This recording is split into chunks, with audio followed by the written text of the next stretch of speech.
آج ہم انشاءاللہ لفظ جلالہ یعنی اللہ، جو اللہ سبحانہ تعالیٰ کا ذاتی نام ہے، اس پر بات کریں گے۔ قرآن مجید میں اللہ سبحانہ تعالیٰ نے اپنا تعارف خود اللہ کے نام کے ساتھ کروایا ہے، اور اس کے لیے اس کا بہترین تعارف آیت الکرسی میں ہوا ہے۔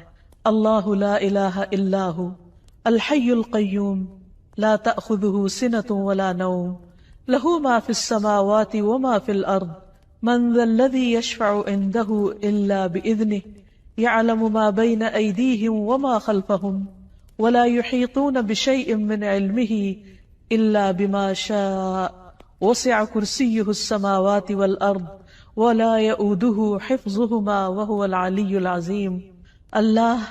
اللہ وہ ہے کہ اس کے سوا کوئی معبود نہیں، زندہ ہے، ہر چیز کو قائم رکھنے والا ہے، نہ اسے اونگ آتی ہے اور نہ نیند، جو کچھ بھی آسمانوں اور زمین میں ہے اسی کا ہے۔ کون ہے جو اس کے پاس اس کی اجازت کے بغیر سفارش کرے؟ وہ جانتا ہے جو کچھ ان کے سامنے ہے اور جو ان کے پیچھے ہے، اور وہ اس کے علم میں سے کسی چیز کا احاطہ نہیں کر سکتے مگر جتنا وہ خود چاہے۔ اس کی کرسی آسمان و زمین پر چھائی ہوئی ہے اور اسے ان دونوں کی حفاظت نہیں تھکاتی۔ وہ سب سے بلند اور سب سے بڑا ہے۔ یہ ہے اللہ رب العالمین۔ لفظ اللہ سبحانہ تعالیٰ کا ذاتی نام صرف اللہ ہی کے لیے مخصوص ہے۔ پوری کائنات میں اللہ کے نام سے سوائے اس کے کوئی بھی نہیں جانا جاتا، کسی اور کا یہ نام ہے ہی نہیں۔ ہل تعلم لہ سمیہ؟ نہیں، یہ نام ایک انتہائی خوبصورت نام ہے۔ اگر اس کی تحریر پر آپ غور کریں تو اس کے ساری شیپ اوپر کو اٹھتی ہوئی جاتی، جو اپنی تحریر کے اعتبار سے بھی اللہ سبحانہ تعالیٰ کی عظمت اور بلندی پر دلیل ہے۔ اس کو اسم الجلالہ، اللہ کا عزت والا نام، بلند نام، جلیل القدر نام، جو اسماء حسنہ میں سے سب سے عظیم اور اعلیٰ ہے، صرف اسی کا ہے۔ اس کے لغوی معنی کیا ہے؟ اس کا مطلب کیا ہے؟ اس کی اصل الالہ ہے، لیکن باقی اسماء کے ساتھ جب ال لگتا ہے تو الگ پڑھا جاتا ہے۔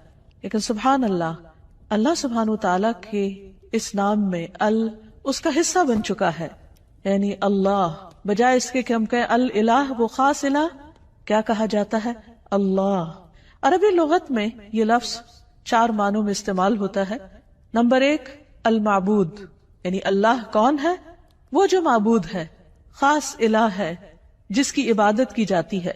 نمبر 2 الملجا، جس کی پناہ لی جاتی، خوف میں، غم میں، پریشانیوں میں، جس کی طرف رجوع کیا جاتا ہے، جو پناہ گاہ ہے۔ نمبر 3 المفزوع الیہ، یعنی گھبراہٹ میں جس کی مدد حاصل کی جاتی ہے۔ جب سارے سہارے ٹوٹ جاتے ہیں تو ہر انسان، خواہ وہ اس کو نہ بھی مانتا ہو، پھر بھی اسی کی طرف لوٹتا اور پلٹتا ہے۔ اور چوتھا معنی ہے المحبوب، وہ محبوب جس کے ساتھ عظیم محبت ہو، ہر چیز سے بڑھ کر محبت ہو، اور اس کے بارے میں عقل حیران ہو۔ لا تدرکہ الابصار، جس کو نگاہیں نہ پا سکتی ہوں، وہ یدرک الابصار، اور وہ سب نگاہوں کو دیکھتا ہے، جانتا ہے کہ کون سی نگاہ کس طرف اٹھی ہے۔ تو اللہ سبحانہ تعالیٰ دراصل ساری کائنات کا حقیقی معبود ہے، ان کا بھی جو اس کو مانتے ہیں اور ان کا بھی جو اس کو نہیں مانتے۔ الہ برحق وہی ہے جس کی عبادت کی طرف بندوں کے دل مائل ہوتے ہیں جب وہ اس کو دریافت کر لیتے ہیں، جب وہ اس کو پہچان جاتے ہیں، جب وہ اس کی نعمتوں اور اس کی بنائی ہوئی عظیم نشانیوں کو دیکھ کر اس کی طرف مائل ہو جاتے ہیں، جب ان کے دل اس کی وحدانیت کی گواہی دینے لگتے ہیں اور پوری انکساری اور عاجزی کے ساتھ اس کے آگے جھکتے ہیں، اسی سے امیدیں لگاتے ہیں، اسی سے ڈرتے ہیں، اسی کی عظمت دل میں پہچانتے ہیں، پھر اسی کی اطاعت کرتے ہیں، اپنی ضروریات اور مشکلات میں اسی کی طرف رجوع کرتے ہیں۔ وہ وہی الہ برحق ہے جو عرش سے لے کر اس ٹھہری ہوئی زمین کی گہرائیوں تک واحد الہ ہے، جس کے سوا کوئی اور الہ نہیں ہے۔ وہ عظیم و برتر ہے اپنی صفات میں اور ان کی بڑائی اور کمال اور جلال میں اور جمال میں۔ اس کے جتنے بھی نام ہیں، اس کی جتنی بھی صفات ہیں، وہ سب اسی کی طرف لوٹتی ہیں، یعنی اس کے ذاتی نام اللہ کی طرف۔ اس کا کوئی شریک نہیں، کوئی اس کے مشابہ نہیں، کوئی اس کے ہم مثل نہیں، کوئی اس کا ہمسر نہیں، کوئی اس کا مددگار نہیں۔ وہ ہر لحاظ سے کامل ہے۔ اللہ جو دلوں کے لیے باعث راحت ہے، جس کا ذکر، جس کا تصور جس کا خیال اور جس پر ایمان دلوں کے اطمینان کا ذریعہ ہے۔ انسان جب اس کو دریافت کر لیتا ہے، جب اس کو پا لیتا ہے، جب اس کو پہچان لیتا ہے تو پھر ہر چیز سے بے نیاز ہو جاتا ہے۔ اللہ جل جلالہ کا یہ نام قرآن مجید میں سب سے زیادہ استعمال ہوا ہے۔ 2500 سے زیادہ بار لفظ اللہ قرآن مجید میں مختلف جگہوں پر آیا ہے، مختلف آیات میں، اور جس آیت میں اللہ سبحانہ تعالیٰ کا تعارف کروایا گیا وہ آیت الکرسی قرآن مجید کی سب سے بڑی آیت شمار ہوتی ہے۔ ابی ابن کعب سے مروی ہے کہ نبی صلی اللہ علیہ وسلم نے ایک مرتبہ ان سے پوچھا کہ قرآن کریم میں سب سے عظیم آیت کون سی ہے؟ انہوں نے کہا اللہ اور اس کا رسول جانتے ہیں۔ نبی صلی اللہ علیہ وسلم نے ان سے پھر کئی بار پوچھا تو اس پر انہوں نے عرض کیا آیت الکرسی۔ اس پر آپ بہت خوش ہوئے اور فرمایا کہ ابو المنذر تمہیں علم مبارک ہو، یعنی واقعی تمہارے پاس علم ہے، تم جانتے ہو کہ اللہ کون ہے، اور اس کا تعارف قرآن مجید میں جس آیت میں ہے وہ آیت اسی بنا پر سب سے بڑی آیت شمار ہوتی ہے۔ پھر ہر رسول نے اپنی اپنی امت کو اللہ ہی کی عبادت کی طرف بلایا، اسی الہ کی طرف متوجہ ہونے کے لیے کہا۔ قرآن مجید سے ہمیں پتہ چلتا ہے کہ جس قوم میں بھی کوئی نبی جو آیا اس نے لوگوں کو اللہ کی عبادت ہی کی دعوت دی۔ ارشاد باری تعالیٰ ہے وَلَقَدْ بَعَثْنَا فِي كُلِّ أُمَّةٍ رَسُولًا أَنِ اعْبُدُوا اللَّهَ وَاجْتَنِبُوا الطَّاغُوتَ۔ ہم نے ہر امت میں ایک رسول بھیجا جو انہیں یہی کہتا تھا کہ لوگوں اللہ کی عبادت کرو اور طاغوت سے بچو، یعنی غیر اللہ کی عبادت سے بچو۔ نبی صلی اللہ علیہ وسلم نے بھی لوگوں کو اللہ سبحانہ تعالیٰ ہی کی عبادت کی طرف بلایا۔ ربیہ بن عباد دیلمی سے روایت ہے، یہ وہ صحابی ہیں جنہوں نے جاہلیت کا زمانہ بھی پایا اور پھر مسلمان ہو گئے۔ تو یہ کہتے ہیں کہ انہوں نے نبی صلی اللہ علیہ وسلم کو ذو المجاز نامی بازار میں دیکھا، آپ لوگوں کو لا الہ الا اللہ کی دعوت دے رہے تھے اور فرما رہے تھے کہ یا ایھا الناس قولوا لا الہ الا اللہ تفلحوا، اے لوگو لا الہ الا اللہ کہہ دو تو تم فلاح پا جاؤ گے۔ وہ کہتے ہیں کہ آپ صلی اللہ علیہ وسلم گلیوں اور بازاروں میں داخل ہو رہے تھے، لوگ آپ کے پیچھے جاتے، آپ کے ارد گرد جمع ہو جاتے، کوئی ان سے کچھ نہیں کہہ رہا تھا اور آپ خاموش ہوئے بغیر اپنی بات دہرائے چلے جا رہے تھے، اے لوگو لا الہ الا اللہ کہہ دو فلاح پا جاؤ گے، اے لوگو لا الہ الا اللہ کہہ دو فلاح پا جاؤ گے۔ گویا انسان کی کامیابی، اس کی نجات، اس کی فلاح کا انحصار اس بات پر ہے کہ وہ ایک اللہ کو اپنا معبود سمجھے اور اس پر ایمان لے آئے۔ یہی سٹیپنگ سٹون ہے سیدھے راستے کی طرف، کامیابی کی طرف۔ اسی طرح بلحجیم قبیلہ کے ایک آدمی سے روایت ہے، وہ کہتے ہیں کہ میں نے پوچھا اے اللہ کے رسول صلی اللہ علیہ وسلم آپ کن چیزوں کی طرف دعوت دیتے ہیں، یعنی آپ کی دعوت کیا ہے، آپ لوگوں کے لیے کیا میسج لے کر آئے؟ آپ نے فرمایا میں اس اللہ کی طرف دعوت دیتا ہوں جو یکتا ہے، بس ایک ہے، وہ اللہ کہ جب تم پر کوئی مصیبت آتی ہے اور تم اسے پکارتے ہو تو وہ تمہاری مصیبت کو دور کر دیتا ہے، جب تم کسی بیابان اور جنگل میں راستہ بھول جاتے ہو اور تم اس سے دعا کرتے ہو تو وہ تمہیں اپنے اصل مقام تک پہنچا دیتا ہے، جب تم قحط سالی میں مبتلا ہوتے ہو اور اس سے دعا کرتے ہو تو وہ پیداوار ظاہر کر دیتا ہے۔ تو اس سے پتہ یہ چلتا ہے کہ ہر انسان کے اندر اللہ کی ایک ضرورت موجود ہے۔ جب وہ دیکھتا ہے کہ اس کے آس پاس کے سب سہارے گم ہو گئے ہیں تو وہ اس ہستی کو پکارتا ہے جس نے اس کو پیدا کیا اور جس نے اس کے ساتھ ضروریات رکھی اور ان ضروریات کو پورا کرنے کا انتظام بھی فرمایا۔ انسان اپنی فطرت میں اپنے رب کو پہچانتا ہے، لیکن اس کا ماحول اس کو مختلف طرح کے اندھیروں میں رکھ کر اس رب سے دور کر دیتا ہے۔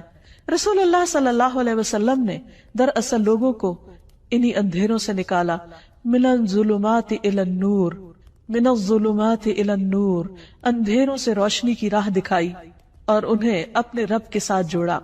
پھر یہ کہ لفظ اللہ کے کچھ خصائص بھی ہیں۔ اس لفظ کی سب سے پہلی خصوصیت ہے کہ یہ اللہ سبحانہ وتعالی کا اسم اعظم ہے۔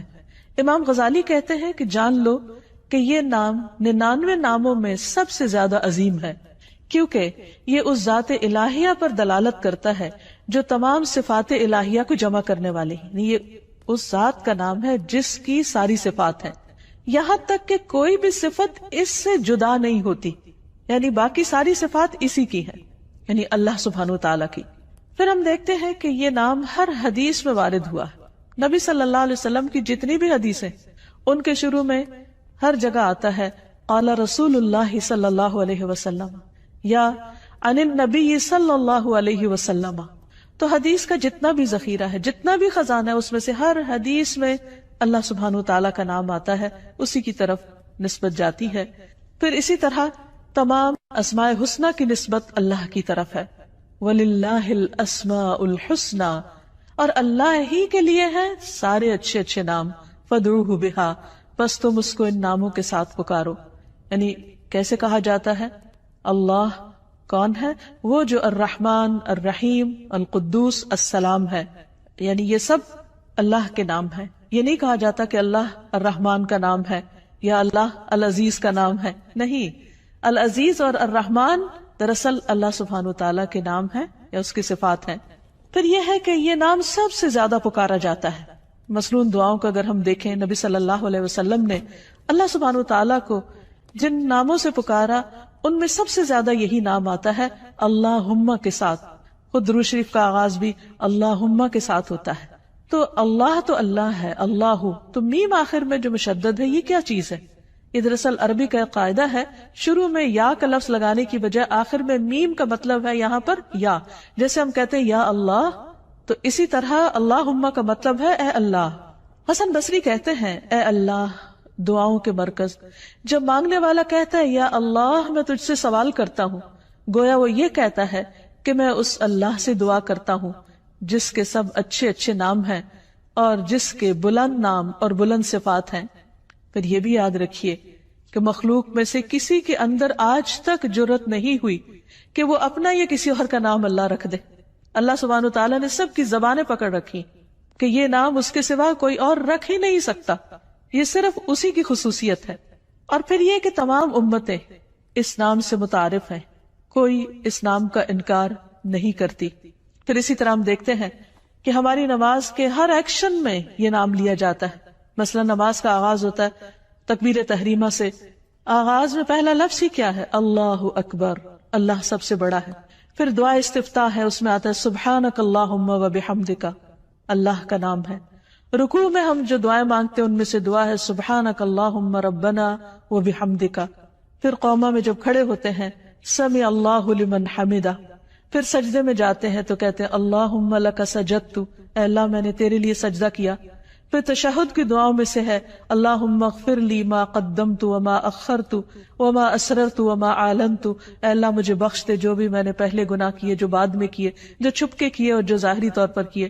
پھر نماز کے اختتام کس پر ہوتا ہے؟ السلام علیکم ورحمۃ اللہ. اس میں بھی اللہ کا نام لیا جاتا ہے. تو گویا پورا دن ہم اس کی تکرار کرتے رہتے ہیں، نمازوں کے اندر بھی اور نمازوں کے باہر بھی. دن کا آغاز ایک مسلمان کس طرح کرتا ہے؟ سب سے پہلے دعا مانگتا ہے الحمدللہ الذی احیانا بعدما اماتنا. گویا آنکھ کھلتے ہی پہلا لفظ جو اس کی زبان پر آتا ہے وہ اللہ کے شکر کا ہے، الحمدللہ. پھر اسی طرح مختلف کام کاج کرتے ہوئے اگر چھینک آ جاتی ہے تو الحمدللہ. کسی اچھی چیز کو دیکھتا ہے انسان تو سبحان اللہ، اللہ کی قدرت یاد آتی ہے. پھر کسی چیز پر حیران ہوتا ہے کہتا ہے ماشاء اللہ. پھر اسی طرح کوئی گناہ ہو جاتا ہے تو کہتا ہے استغفر اللہ. بلندی کی طرف چڑھنے لگتا ہے تو کہتا ہے اللہ اکبر. نیچے کو اترنے لگتا ہے تو کہتا ہے سبحان اللہ. پھر اسی طرح دن کے سارے کام کاج کرتے ہوئے جب رات کو سونے لگتا ہے تو دائیں طرف لیٹتے ہوئے اپنا دائیں ہاتھ اپنے دائیں گال کے نیچے رکھ کر اپنے رب کو پکارتا ہے اللہم بسمک اموت و احیا. پھر اسی طرح اس نام کی کچھ اور خصوصیات ہیں، اور وہ یہ کہ عربی میں قسم کے لیے جو تا استعمال ہوتی ہے وہ صرف اسی نام پر وارد ہوتی ہے، تاللہ. پھر اسی طرح اس لفظ کا خاصہ یہ ہے کہ الحمد کا استعمال صرف اللہ کے ساتھ ہوتا ہے. یہ نہیں ہوتا الحمد الرحمن، الحمد للرحمن یا الحمد للرحیم، نہیں، الحمد للہ. اسی طرح باقی بھی بہت سے جب ہم دعائیں اللہ تعالیٰ سے مانگتے ہیں یا اللہ تعالیٰ کی تعریف بیان کرتے ہیں تو لفظ اللہ ہی کے ساتھ کر رہے ہوتے ہیں. پھر اس نام کی بہت سی برکات بھی ہیں. یعنی یہ صرف ایسا نہیں کہ صرف ایک نام ہے، بلکہ یہ ہماری روح اور ہمارے دل کی زندگی ہے. جب جب ہم تکلیف میں ہوتے ہیں، جب ہم کسی بھی طرح تنہا محسوس کرتے ہیں تو یہ نام ہمارے اندر سے تنہائی کا احساس ختم کر دیتا ہے. اللہ سبحانہ و تعالیٰ کا یہ نام یعنی اللہ جو اس کا ذاتی نام ہے، یہ صرف ایک نام ہی نہیں، اس کی بہت سی برکات بھی ہیں، اس کے بہت سے فائدے ہیں. یہ صرف اس کا نام نہیں، یہ اس کی پہچان بھی ہے، اور یہ ہماری دل، روح اور جان کی زندگی ہے. ہم جب تنہا ہوتے ہیں تو جو ہی اس کا نام لیتے ہیں یوں لگتا ہے کوئی تنہائی تنہائی نہیں. جب خوف زدہ ہوتے ہیں اور اس کو پکارتے ہیں تو لگتا ہے کوئی خوف نہیں. ایک دم دلوں کو قرار آ جاتا ہے، تسکین مل جاتی ہے. اگر انسان تکلیف کے وقت بسم اللہ کہتا ہے تو اس کی تکلیف دور ہو جاتی ہے. حضرت جابر کہتے ہیں کہ جب غزوہ احد میں طلحہ رضی اللہ عنہ کی انگلی کٹی تو انہوں نے سی کہا، جیسے عام طور پر ہمارا ریاکشن ہوتا ہے. تو رسول اللہ صلی اللہ علیہ وسلم نے فرمایا اگر تم اس وقت بسم اللہ کہتے، یعنی سی کرنے کی بجائے اللہ کے نام کو یاد کرتے، تو فرشتے تمہیں اٹھا لیتے اس حال میں کہ لوگ تمہیں دیکھ رہے ہوتے. یعنی اتنی قوت ہے اس نام کے اندر. پھر اسی طرح ہم ہر کام کے شروع میں بھی بسم اللہ پڑھتے ہیں اور اس سے اس کام میں برکت ہو جاتی. مثلا کھانا کھاتے وقت اگر کھانا بسم اللہ سے شروع کیا جائے تو اس کھانے میں برکت ہو جاتی. حضرت عائشہ سے روایت ہے کہ ایک مرتبہ نبی صلی اللہ علیہ وسلم اپنے 6 صحابہ کے ساتھ بیٹھ کر کھانا کھا رہے تھے کہ ایک دیہاتی اچانک آیا اور اس نے بسم اللہ پڑھے بغیر کھانا شروع کیا اور 2 لقموں میں سارا کھانا سمیٹ گیا. تو آپ صلی اللہ علیہ وسلم نے فرمایا اگر یہ بسم اللہ پڑھ لیتا تو تم سب کو یہ کھانا کفایت کر جاتا. یعنی اگر بسم اللہ سے یہ آغاز کرتا تو 6 میں اگر 7واں بھی شامل ہو جاتا تو سب کی بھوک دور ہو جاتی. اور اس موقع پر آپ نے یہ تعلیم دی کہ جب تم میں سے کوئی شخص کھانا کھائے تو اسے اس پر بسم اللہ پڑھ لینی چاہیے، اور اگر وہ شروع میں بسم اللہ بھول جائے تو یاد آنے پر بسم اللہ ہی اولہ و آخرہ پڑھ لیا کرے. وحشی بن حرب اپنے والد سے اور وہ ان کے دادا سے روایت کرتے ہیں کہ ایک مرتبہ ایک شخص نے کہا کہ ہم کھانا تو کھاتے ہیں لیکن ہماری بھوک ختم نہیں ہوتی. آپ نے فرمایا شاید تم الگ الگ کھاتے ہو تو تم اکٹھے ہو کر کھایا کرو، مل کر کھایا کرو، اور کھانے کے وقت بسم اللہ پڑھ لیا کرو. اس طرح اللہ تعالیٰ تمہارے کھانے میں برکت ڈال دے گا. پھر اسی طرح بسم اللہ پڑھنا شیاطین کو دور کر دیتا ہے، شیطان سے محفوظ کر دیتا ہے. حضرت انس کہتے ہیں کہ رسول اللہ صلی اللہ علیہ وسلم نے فرمایا جنوں کی آنکھوں اور انسانوں کی شرمگاہوں کا پردہ یہ ہے کہ جب کوئی اپنے کپڑے اتارے، یعنی جسے نہانے وغیرہ کے لیے، تو بسم اللہ پڑھ لے. یعنی اس وقت بھی اگر اللہ کا نام لے تو ہر ایک سے وہ محفوظ ہو جائے گا. یعنی ویسے تو لباس اتار دے انسان تو اس کا ستر کھل جاتا ہے، لیکن اگر بسم اللہ پڑھتا ہے تو وہ مخلوق جو اس وقت وہاں ہو سکتی ہے موجود، اس سے بھی اس کا ستر ہو جاتا ہے. پھر اسی طرح نبی صلی اللہ علیہ وسلم کا طریقہ یہ تھا کہ رات کو جب سونے لگتے تو اپنا بستر جھاڑتے وقت بھی بسم اللہ پڑھا کرتے تھے. ابو ہریرہ کہتے ہیں کہ رسول اللہ صلی اللہ علیہ وسلم نے فرمایا جب تم میں سے کوئی اپنے بستر پر جائے تو اپنے تہبند کے پلو سے، یعنی اس کا ایک کونا پکڑے اور اس سے اپنے بستر کو جھاڑے اور ساتھ بسم اللہ پڑھے، کیونکہ وہ نہیں جانتا کہ کون اس کے بعد اس کے بستر پر آیا. ہو سکتا ہے کوئی ایذا دینے والا، تکلیف دینے والا کیڑا مکوڑا ہو. تو جب اللہ کا نام لیا جائے گا تو کوئی چیز اس کو رات سوتے وقت نقصان نہیں دے گی. لیکن اس کے برعکس جب کوئی شخص اللہ کا نام نہیں لیتا تو پھر وہ کئی قسم کے نقصان اٹھا سکتا ہے. مثلا کھانے میں اگر بسم اللہ نہیں پڑھی تو وہ چیز شیطان کا رزق بن سکتی. ابن عباس کہتے ہیں رسول اللہ صلی اللہ علیہ وسلم نے فرمایا کہ ابلیس نے کہا اے رب تو نے اپنے ساری مخلوق کا رزق واضح طور پر بتا دیا ہے، تو میرا رزق کہاں ہے، میں کیا کھاؤں گا؟ فرمایا ہر وہ چیز جس پر میرا نام نہ لیا جائے وہ تمہارا رزق ہے. تو اس سے آپ اندازہ لگائیے کہ ہم جب کھانے پر اللہ کا نام نہیں پڑھتے تو یہ معمولی سی بات نہیں ہے، ہم دراصل اپنا ہی کھانا اپنے دشمن کو کھلا رہے ہوتے ہیں. پھر اسی طرح جب انسان گھر میں داخل ہوتا ہے تو گھر میں داخل ہوتے وقت اگر اللہ کا نام نہیں لیتا اور کھانا کھاتے وقت اللہ کا نام نہیں لیتا تو شیطان کہتا ہے کہ آج اس گھر میں تمہارے لیے کھانا بھی ہے اور رات گزارنے کی جگہ بھی ہے.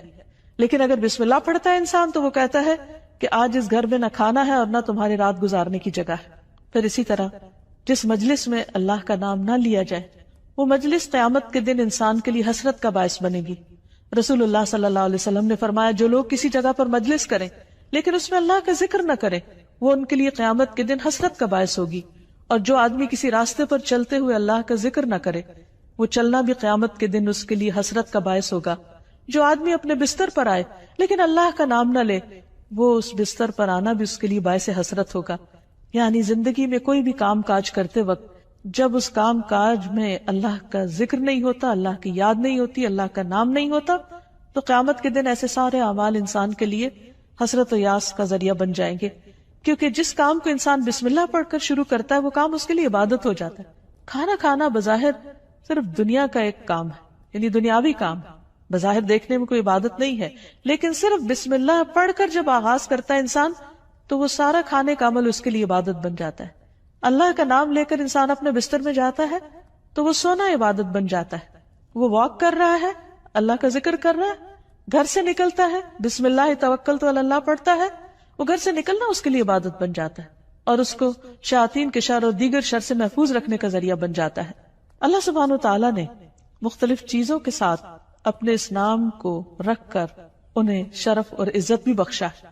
مثلا بیت اللہ، اللہ کا گھر، یہ نہیں کہ اللہ تعالیٰ وہاں رہتے ہیں، لیکن اس گھر کو عزت اور شرف بخشی اپنے نام کی طرف نسبت دے کر. پھر اسی طرح آپ نے فرمایا نبی صلی اللہ علیہ وسلم نے کہ 3 لوگ اللہ کے وفد ہیں، یعنی اللہ تعالیٰ ان کو اپنا وفد کہتے ہیں، اپنا ڈیلیگیشن. غازی، حج کرنے والا اور عمرہ کرنے والا، ان کو بھی اللہ سبحانہ وتعالیٰ نے عزت اور شرف بخشی اپنے نام کے ساتھ. پھر اسی طرح کچھ لوگوں کو اللہ تعالیٰ نے اہل اللہ کہا ہے، یعنی اللہ کے اہل. انس رضی اللہ عنہ سے مروی ہے کہ رسول اللہ صلی اللہ علیہ وسلم نے فرمایا لوگوں میں سے کچھ اہل اللہ ہوتے ہیں. آپ نے پوچھا اہل اللہ کون لوگ ہوتے ہیں؟ فرمایا اہل قرآن. اہل قرآن ہی اہل اللہ اور اس کے خاص لوگ ہیں، یعنی قرآن پڑھنے والوں کو اللہ سبحانہ وتعالیٰ نے عزت اور شرف بخشی. پھر اسی طرح مساجد اللہ قرآن مجید میں آتا ہے، اللہ کی مسجدیں. پھر کچھ لوگوں کو اللہ کے پڑوسی کہا گیا. رسول اللہ صلی اللہ علیہ وسلم نے فرمایا اللہ تعالیٰ قیامت کے دن اعلان کریں گے میرے پڑوسی کہاں ہیں، میرے پڑوسی کہاں ہیں. فرشتے پوچھیں گے اے رب کسے زیب دیتا ہے کہ وہ تیرے پڑوس میں آئے، تیرا پڑوسی بنے. اللہ تعالیٰ فرمائے گا مساجد کو آباد کرنے والے کہاں ہیں، یعنی مسجد کو اللہ نے اپنا گھر کہا اور مسجد کی خدمت کرنے والے کو اپنا پڑوسی کہا. پھر اسی طرح جو لوگ اللہ کے دین کی خدمت کریں، اس کی مدد کریں، ان کو اللہ تعالیٰ نے انصار اللہ کہا اور اس کے لیے دعوت عام بھی دی. یا ایھا الذین آمنوا کونوا انصار اللہ، اے لوگو جو ایمان لائے ہو اللہ کے مددگار بن جاؤ. پھر اسی طرح قوم سمود کی اونٹنی کو جو خاص نشانی کے طور پر ظاہر ہوئی اس کو ناقۃ اللہ، اللہ کی اونٹنی کہا. اور حقیقت یہ ہے کہ اللہ کے نزدیک بندوں کے ناموں میں سے بھی جو پسندیدہ نام ہیں ان میں سے ایک عبداللہ اور دوسرے عبد الرحمن ہے، جیسے کہ نبی صلی اللہ علیہ وسلم نے ہمیں تعلیم دی ہے. جب ایک بندہ اس نام کے ساتھ اللہ کو پکارتا ہے تو اس کی دعا سنی جاتی ہے، اس کی دعا قبول ہوتی ہے. اور اس کے بارے میں ہم دیکھتے ہیں کہ رسول اللہ صلی اللہ علیہ وسلم کی اکثر دعائیں اسی نام کے ساتھ شروع ہوتی تھی. آپ صلی اللہ علیہ وسلم ہر نئے مسلمان ہونے والے کو جو دعا سکھایا کرتے تھے اللہم اغفر لی وارحمنی واہدنی وارزقنی، اے اللہ تو مجھے معاف کر دے، اے اللہ تو مجھ پر رحم فرما اور مجھے ہدایت دے اور مجھے رزق عطا فرما.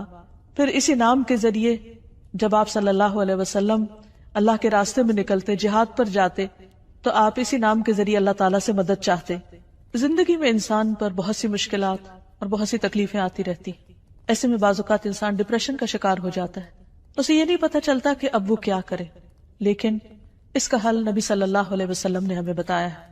حضرت اسماء بنت امیس کہتی ہیں کہ مجھ سے رسول اللہ صلی اللہ علیہ وسلم نے فرمایا کیا میں تمہیں ایسے کلمات بتاؤں کہ جن کو پڑھنے سے غم اور پریشانی دور ہو جاتی ہے، اور وہ ہے اللہ اللہ ربی لا اشرک بہ شیئا، اللہ اللہ ہی میرا رب ہے، میں اس کے ساتھ کسی کو شریک نہیں کرتا.